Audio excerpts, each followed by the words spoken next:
All right, y'all, got some bonus material for you. President Biden officially announced his student debt cancellation plan, or I guess you should say student debt reduction plan is more accurate.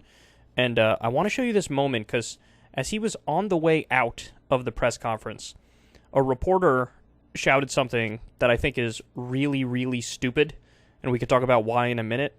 And Biden went full Dark Brandon mode and slapped him down. So this is a good example of Biden actually being based and Drax and them sklounced. So let's listen to it here. President, is this unfair to people who paid their student loans or chose not to take out loans? Is it fair to people who, in fact, do not own multi-billion-dollar businesses if she wants these guys give them all a tax breaks? Is that fair? What do you think? What about people who paid their loans, though, struggle to pay their loans, and now others don't have to? Oh, shit. He low-key gets really, really mad here. All right, watch it again. Pay attention to how his demeanor, snaps. Is this unfair to people who paid their student loans or chose not to take out loans? Is it fair to people who, in fact, do not own multi-billion-dollar businesses if she wants these guys give them all a tax breaks? Is that fair? What do you think? What about people who paid their loans, though? What do you think? Okay, no, I enjoyed this. Look, the point he's making is, you guys are going to complain about this.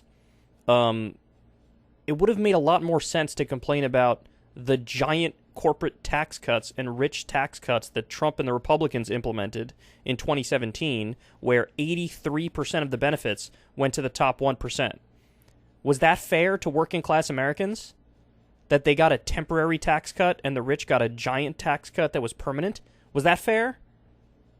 No, that wasn't fair. Now, to address this question, which has been driving me crazy since the very first time I heard it. Is the debt relief unfair to people who paid their student loans? Okay, this is the equivalent of saying, when we abolish indentured servitude, hey, is it really fair to do this? Because it's not fair to all the people who already were indentured servants. You could say this about anything. When you abolish slavery, you could say, is this fair? Because there were some people who lived and died as slaves. So if you abolish slavery now, it's not fair to them. This is just, it's like anti-logic. It's like saying, we can never do a good thing because people in the past didn't experience that good thing. That's like saying when we gave women the right to vote, are you sure this is fair? Because there's a lot of women who lived and died without getting the right to vote. It is like, all you have to do is stop and think for a grand total of 3 or 4 seconds, and you could come up with 12 different examples as to why this is absolutely hideously stupid. So I'm happy he snapped at this. I'm happy he fired back. I also want to give you guys some of the specifics, because we only had the preliminary details when I reported on this before. Now we know a hell of a lot more. So Jeff Stein summarizes it here. He's from the Washington Post. $10,000 for most borrowers. This is the student loan debt relief. But it's $20,000 for Pell Grant recipients. It only applies to people who make under $125,000 a year or $250,000 a year jointly. And they aim to cap undergrad loan payments at 5% monthly income. So right now, a lot of people are paying 10% their income towards student loans. So this is saying we're capping it at 5%. So that's actually just as big of a step as the $10,000 and $20,000 abolishment or forgiveness. That's a huge deal. And we did not know about this specific provision until today. So that's really interesting. The other thing is, this apparently applies to grad loans as well. It applies to grad loans. And they say parent plus are eligible. And the other thing that he did is he extended the moratorium until December 31st, so nobody's going to have to pay anything until December 31st. So, look, there was a time when Biden was, implied he would cancel all student debt. He didn't do that. I think there was a time he even floated that 50,000 number, which was more like the Chuck Schumer number. He didn't do that. He seemed to settle in on $10,000. And honestly, all of this other stuff here kind of surprises me a little bit. In other words, this is a little bit stronger than what I thought he would do. I thought he would just do either nothing or $10,000 for people under 125K. These other provisions make it slightly better than, honestly, even what my highest aspirations were for him. So that's interesting, man. Now, we'll do separate stories on this, but the media is going after him vociferously, and I'm noticing a pattern here, guys. Whenever Joe Biden does his best things, that's when the media loses it the most at him. And it is so frustrating because they're acting as a reactionary force and they're pressuring him from the right. So anytime he does something half decent, they try to make him feel like he's crazy. They try to make him feel like this is fucking socialism in Venezuela or whatever the fuck. And it's so frustrating. So anyway, I want to show you a little bit of his announcement here. We'll skip around. There's certain parts that I think are relatively solid, so we'll listen to that. We became, not figuratively, literally the best educated public in the world and better prepared than any other nation. And I would argue that it's one of the reasons why we were so successful and have been so successful. But as you've all observed, other nations have caught up. In the 21st century, in my view, I think the vast majority of Americans, 12 years of universal education is not enough. And that we're going to be outcompeted by the rest of the world if we don't take action. But here's the deal. The cost of education beyond high school has gone up significantly. The total cost to attend a public four-year university has tripled, nearly tripled in 40 years. Tripled. That's a crazy fact. That's a crazy fact. Instead of properly funding public colleges, many states have cut back their support. We were just talking about that in the Oval. Many states have cut back support for their state universities, leaving students to pick up more of the tab. And for 50 years, Pell Grants had been a key way for the federal government to help lower-income families, particularly those earning less than $60,000 a year to send their kids to college. Those Pell Grants used to cover 80% of the cost of going to a public four-year college. Today, Pell Grants cover 30%, roughly 32%. Wow. They used to cover 80% of the costs. Now they cover 32% of the costs. I mean, this is psycho stuff. This is like nickel and diming an entire generation and progressively making them more and more desperate as time goes by. It really is incredible. That's 1/3 of the cost as opposed to before. It matters. I remember walking up, my dad, like probably a lot of your folks, cared a lot about your education. My dad's greatest regret was that he never got to go to college. And my dad was a very well-read man, particularly history. So he goes on here and tells like a long personal story. And I kid you not, there's one point where he talks about him going to prom and he uses the word jalopy. It's a full, like, doddering old man mode. We've made incredible progress advancing America's economic recovery. We've wound down pandemic relief programs, like the ones on unemployment insurance and small businesses. It's time we do the same thing for student loans. Student loan payments pause is going to end. It's going to end December 30. I'm extending to December 31st, 2022, and it's going to end at that time.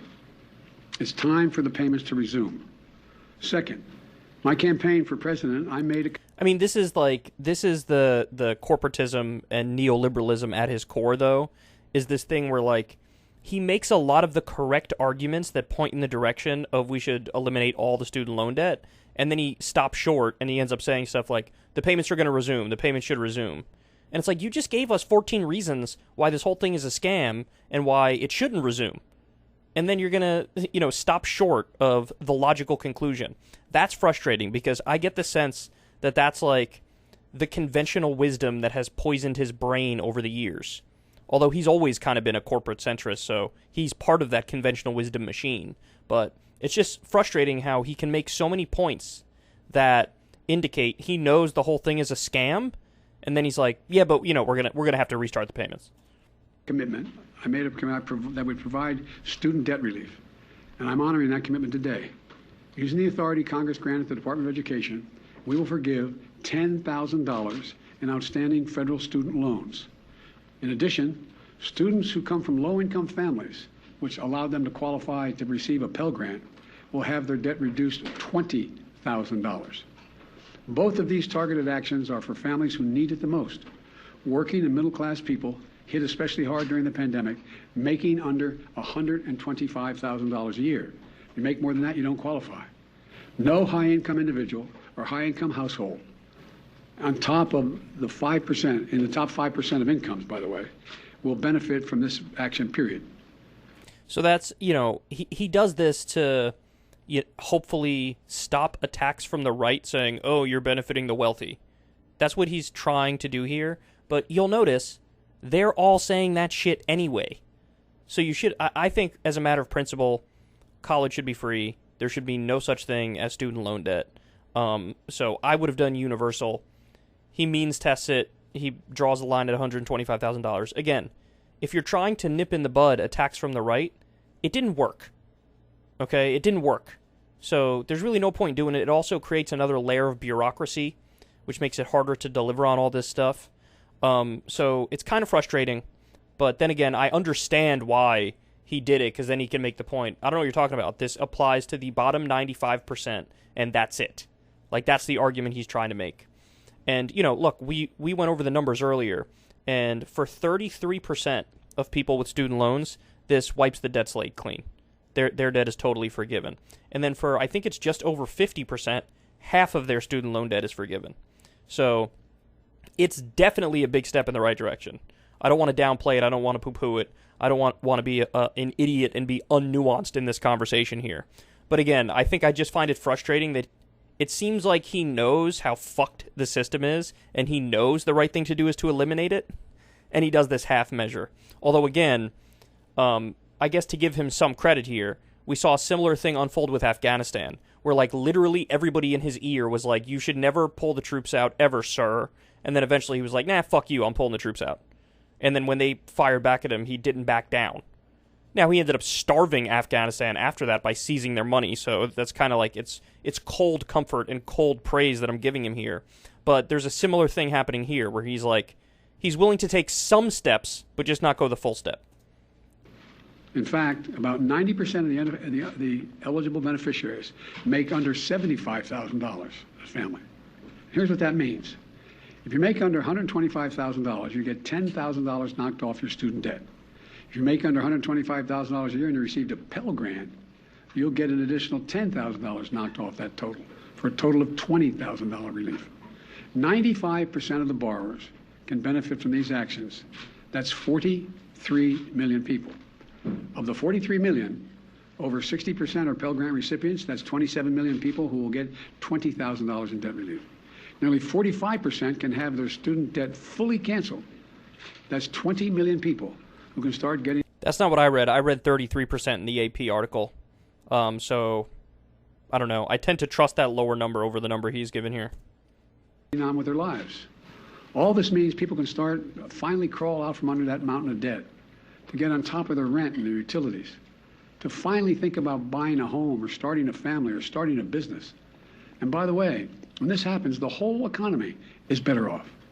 In the coming weeks, the Department of Education will lay out in detail a short and simple form to apply for this relief, along with information. This is the other thing I don't like is, like, again, the layers of bureaucracy. Oh, fill out a form. It's like, I don't really care how simple the form is. You know that by making it so that there has to be a form, that some percentage of people are not going to do it.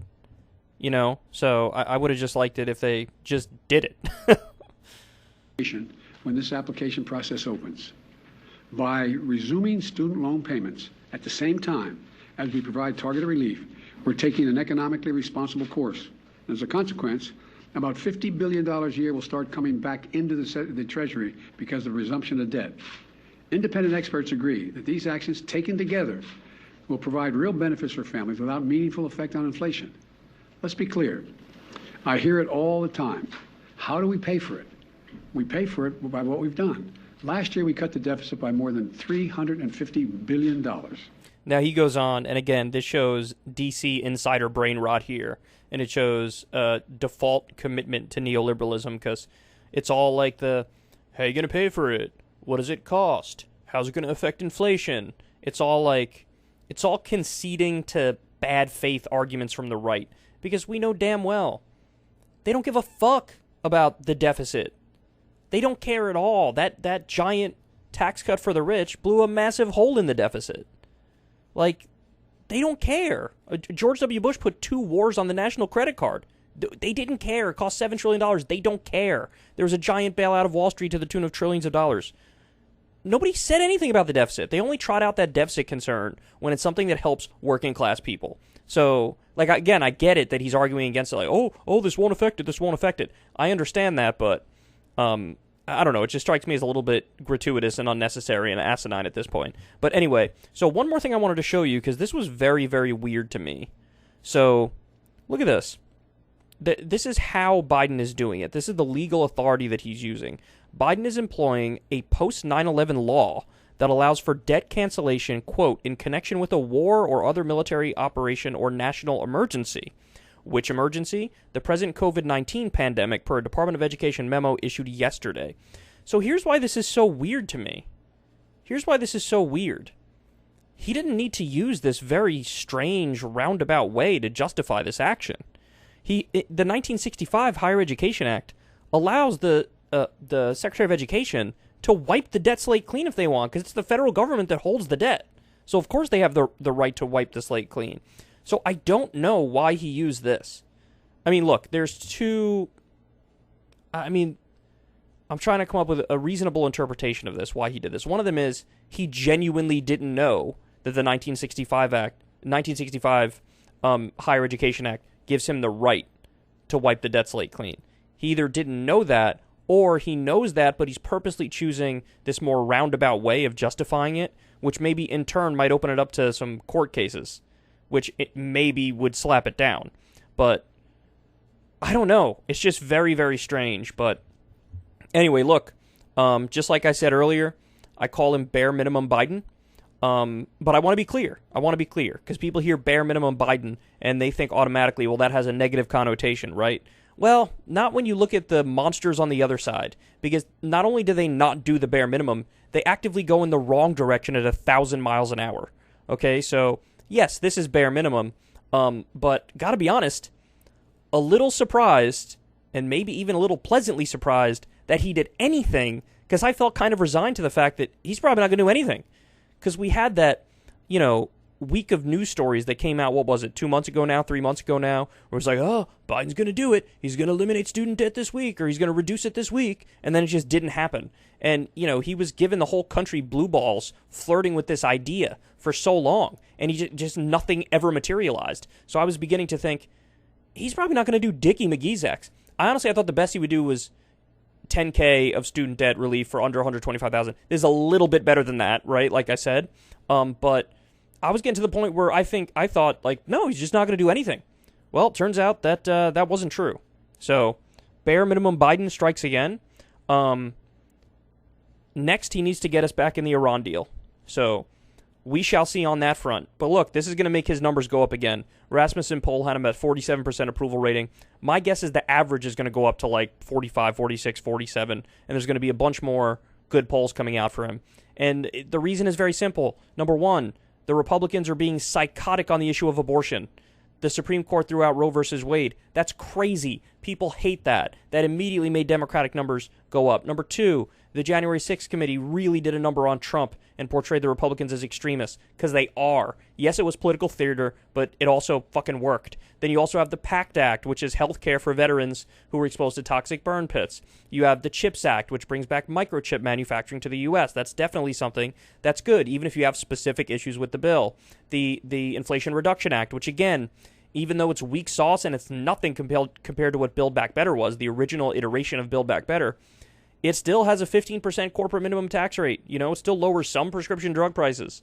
It still has some green and renewable energy advancements in there, and tax credit towards that towards those ends, and $6,000 or $7,000 tax credit to buy an electric vehicle, and $64 billion more towards Obamacare, which will give more people health care. So all these little things, they add up. And that's why you're seeing the numbers tick up now for Biden. And so, look, we'll end on a positive note, okay? This back and forth with the reporter, I want to see more of this Biden, because this is dark Brandon, and this is the stuff that people genuinely enjoy. Is this unfair to people who paid their student loans or chose not to take out loans? Is it fair to people who, in fact, do not own multi-billion-dollar businesses if you want these guys to give them all a tax break? Is that fair? What do you think? What about people who paid? Get their ass. Get their ass. This was a genuinely enjoyable moment.